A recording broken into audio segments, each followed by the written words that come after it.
اندھے گونگے بہرے حکمران۔ دنیا کا ہر وہ حکمران جو کسی علاقے یا ملک پر زبردستی قابض ہوتا ہے وہ ایک اندھا گونگا اور بہرا شخص ہوتا ہے۔ طاقت اس کی آنکھوں، کانوں اور زبان پر مہریں لگا دیتی ہے۔ اسے اس بات کا کبھی بھی احساس تک نہیں ہونے پاتا کہ عوام کیا چاہتے ہیں، ان کے چہروں پر لکھے ہوئے دکھ کس قسم کی اذیت کا آئینہ دار ہیں اور ان کی آوازوں کی بھنبھناہٹ کس کے خلاف احتجاج کر رہی ہے۔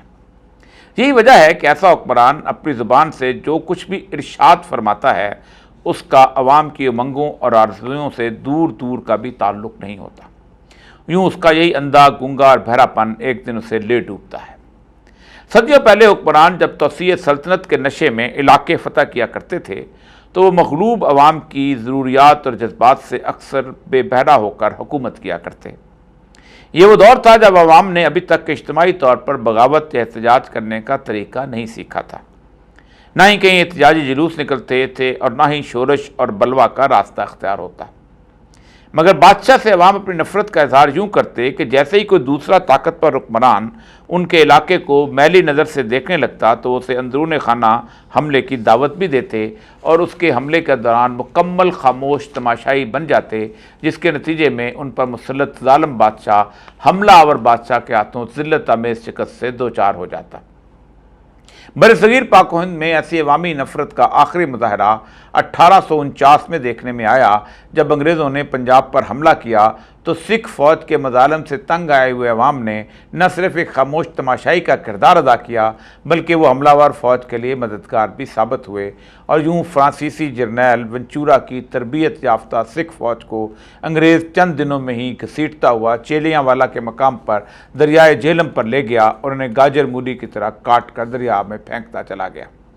پنجابی عوام کی اس نفرت کے سیلاب نے ہندوستان کے عوام کی یہ غلط فہمی بھی دور کر دی کہ یہاں کچھ لڑنے والی یعنی مارشل نسلیں بھی آباد ہیں، جیسے پنجابی اور گورکھے وغیرہ۔ حیرت کی بات ہے کہ ان قداور پنجابیوں کو شکست دینے والے بنگال اور مدراس کے پستقت سپاہی تھے۔ بادشاہتوں اور سلطنتوں کے اس دور کا یہ آخری عوامی تماشا تھا۔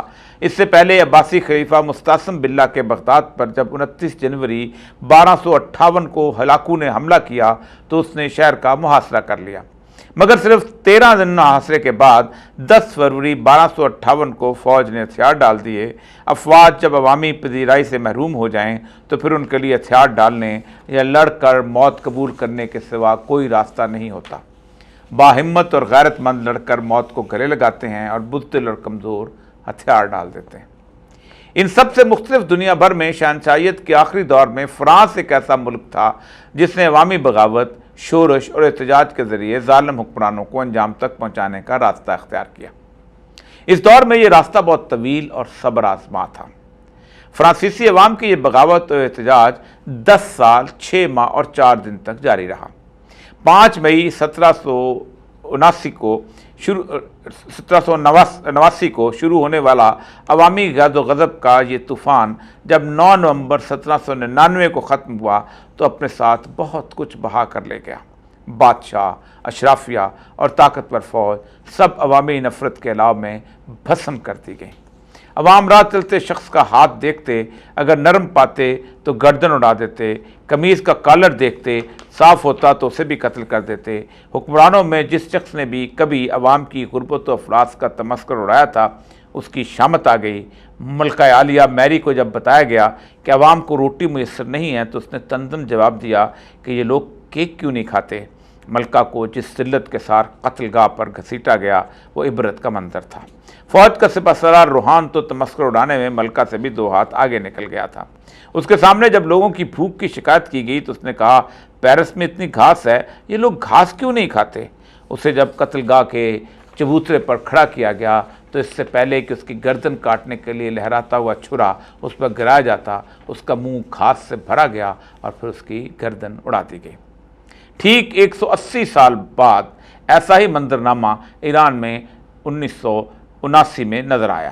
اس دفعہ عوامی طوفان کو ابھرنے اور خوفناک ہونے میں 10 سال نہیں بلکہ صرف 10 ماہ کا عرصہ لگا۔ اپریل 1978 کی ایک صبح جب شاہ ایران